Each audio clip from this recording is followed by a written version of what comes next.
So, hello everyone and welcome to this new video.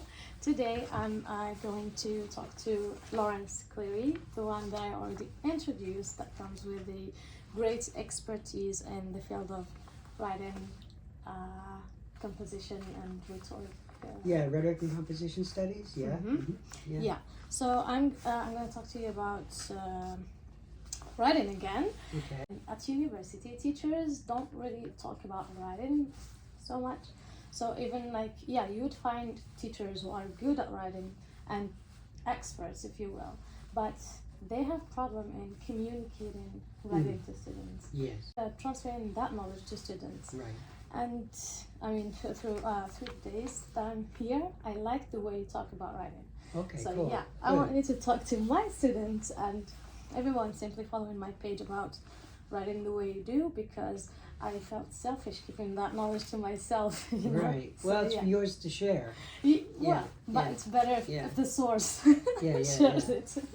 So mainly, you said you talk about processes, the situation, and strategies. Right. So let me explain the situation here. Okay. So it's mainly for students taking examinations, Right.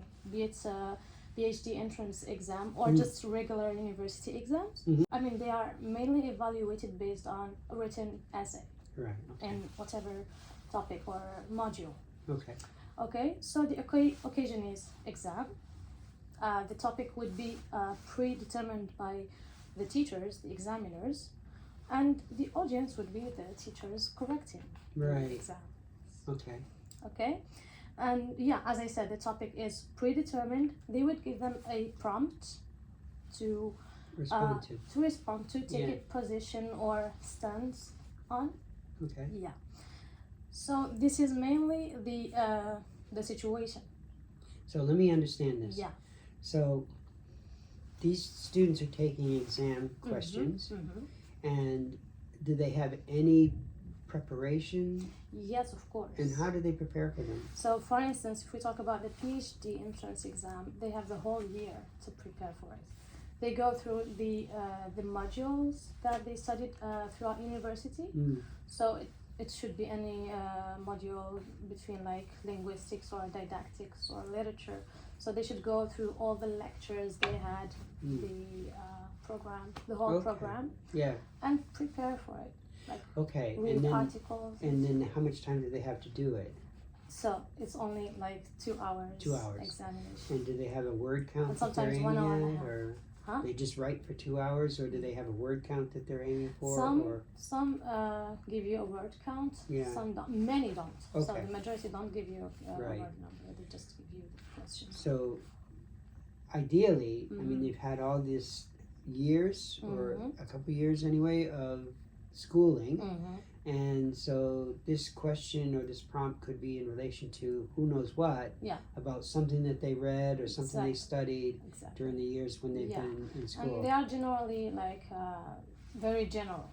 Okay. Okay. Right. So okay. They're not trick questions. not really. Okay. Yeah. And so, I guess I find those kinds of things really difficult to study from. I always figure going into them that either I know what I'm talking about or I don't. And I pray to God I do, you know, because it's really hard. There's so many things that it could be, but I've had pretty good results. I mean, for an American, because that's the kind of thing that happens here, but it doesn't really happen a lot in the U.S. We don't get those kinds of exams. Okay. So because they're just so. You just don't know where to focus. You don't really know what to focus on. It seems like you have to focus on everything, and so like you have to know a little bit about everything. Yeah, that's the case. Yeah, and we have a lot more continuous assessment, where it's more like you write an essay for a class, and then you get a grade, and that kind of thing. Yeah. And as far as like if you're going to go from undergraduate to postgraduate, most of the time it just involves an interview. For doing a PhD in the U.S., I think you have to take an exam. It's a logic exam. It's basically testing your logic. Oh. You know, are you a logical person, a reasonable person? And so the kinds of questions are kind of like, like, let's see how they respond to this, and is this a logical way to respond? Because logic is so important at that level. Yeah. You know, so those kinds of things. Yeah, But, this is something, and they mainly want to test your critical thinking skills. right. Okay, that's fair too. How to analyze a certain topic. Yeah. It would be good if you were able to kind of like talk about some studies that you read about. So here you have the research process, and then you have the writing process. So let's talk about the research process. As we said, that they had a whole year, for example, to read and go about scholarly articles in their field. So what would you advise them about reading that they may not know? Like, some of them may be doing reading, but doing it in the wrong way. I think that if you had some indication about where the focus of the prompts were going to be, it would be a lot easier. Okay. You know what I mean? In other words, like if you have a very broad well, generally area they do have like let's say titles, like or themes or topics, general ones. Yeah. So they know, they have an idea where it's gonna be. Yeah. But I want you to talk about how you said that they should pay attention to writing as well. Okay. While reading. Yeah. To pay attention how people from their field write. Right. And is that something that's assessed during these exams? Yeah, because it's all about how they write. So basically what you're asking me about is something that I said before about the fact that, you know, a lot of times students are reading for content. Basically they want to know what people found out, they want to know what kinds of methods they use to find information and so forth. They're really focused on the content of the studies, but they're not really focused on how people in their field talk about those things, and it's a really important thing to do. And we had originally looked at an older version of that framework that we used to talk about writing in the Writing Center, and I've given you the more up-to-date one, and the more up-to-date one includes a kind of an image that is created by Ann Beaufort at the University of Florida. And in that, she talks about the 5 domains of knowledge that expert writers draw from. Okay. And so, and the one that encompasses, there's rhetorical knowledge, there's genre knowledge, there's process knowledge, and there's subject matter knowledge. But encompassing all of those is discourse community knowledge. Okay. And discourse community, that just tells you that rhetorical knowledge, genre knowledge, process knowledge, and subject matter knowledge is really specific to the discourse. So if you, if you don't pay attention to how people talk about things in your field, people who are reading what you've written may say, who is this person? They seem to be coming from some other field. They're not really one of our people. They seem to be some other group of people. Who are they, and how much expertise do they have? Yeah. So they suspect you. They're suspicious of you because they don't recognize the way that you talk. They're like, who is this? You know, do they really know what they're talking about? I don't know, you know. So what kind of aspects you may want them to be? I mean, things that I would be looking for is like register issues, you know, how formal are they? And I guess also like things like, you'll see things like in engineering and science and so forth, they write a lot of their sentences are not very long. There might be 1 or 2 clauses long. Okay. Versus somebody who's writing in the humanities who may have 3 or 4 clauses in their sentences. And I talked to you earlier about like something I noticed with engineering writing. They use these forms called non-finite verb clauses that you don't see a lot of in humanities at all. And I spent a lot of time examining them in student writing and also in professional writing and engineering. Tried to understand why did they use so many of them. And what I found was that they use these forms. These are clauses that have they're clauses that have verbs that are not tensed. So they use ed clauses, ing clauses, infinitive clauses. What about humanities? Whereas in humanities, they use subordinate clauses with verbs that are tensed. So the reason I think that the engineers do that is because when you ground something in time, it's more difficult to rationalize generalizing it. Mm-hmm. It's more difficult to generalize it. Mm-hmm. You can't say, it happened here, so it must be true in all cases. Yeah. But when you don't have it grounded in time, Mm-hmm. it's easier to make the case. It sounds more factual. It sounds like it's true all the time. Mm-hmm. Even though usually when we state a fact, we say something is something, and we state it like a fact. We make an assertion. Whereas when you do it with a non-finite verb clause, it doesn't sound the same, but it does sound factual because there's no grounding in time. It seems to be true all time. And I think that's why they use it. I think it's a rhetorical trope that they use. So that's something that I noticed, and I'm not an engineer. Yeah. I just through reading. This is really weird, like how many of these things are happening here. Yeah. And that's just another thing that you might look for in terms of register. There's degrees of formality.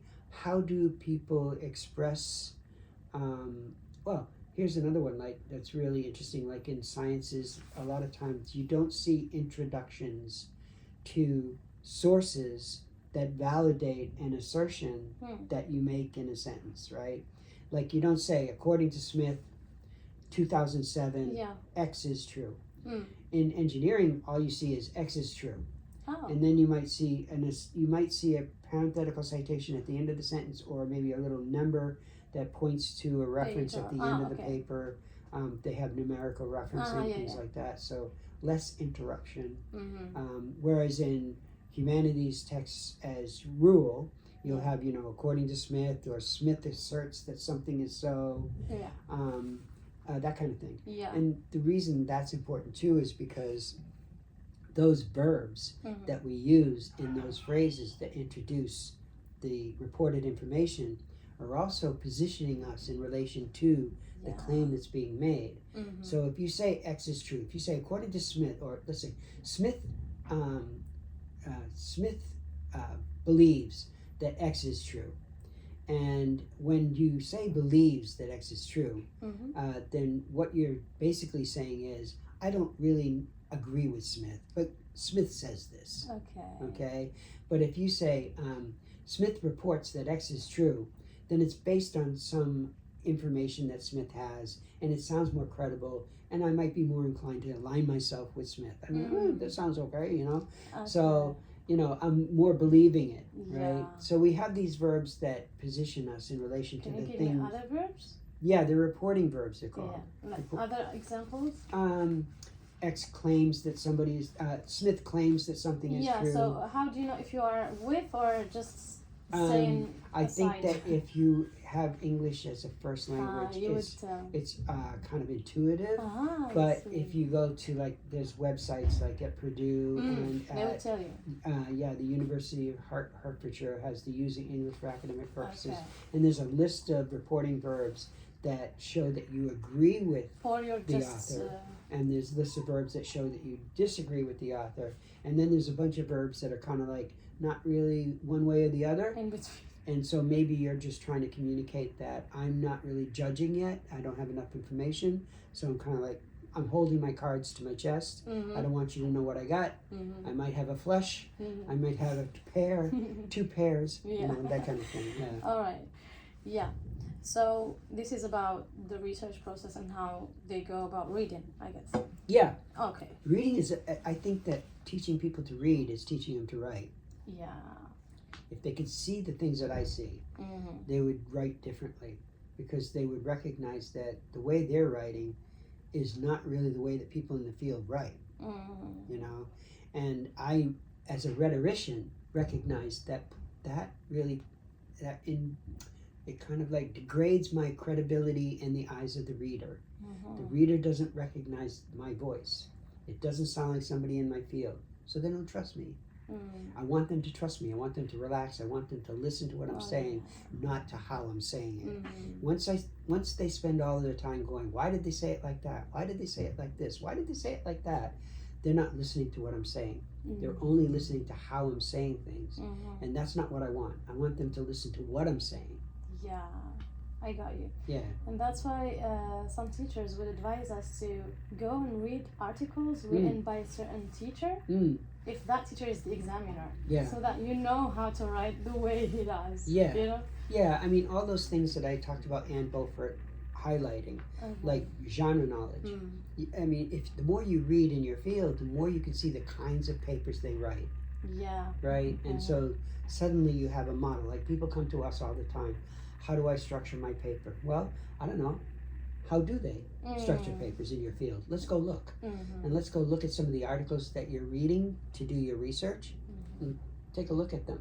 How do they structure them? Where is the, what kinds of thesis statements do they make? What kinds of research questions do they ask? And how are those research questions formulated? Are they formulated in the form of a claim, an assertion? Yeah, speaking of thesis statement, Yeah. you said that there are 4.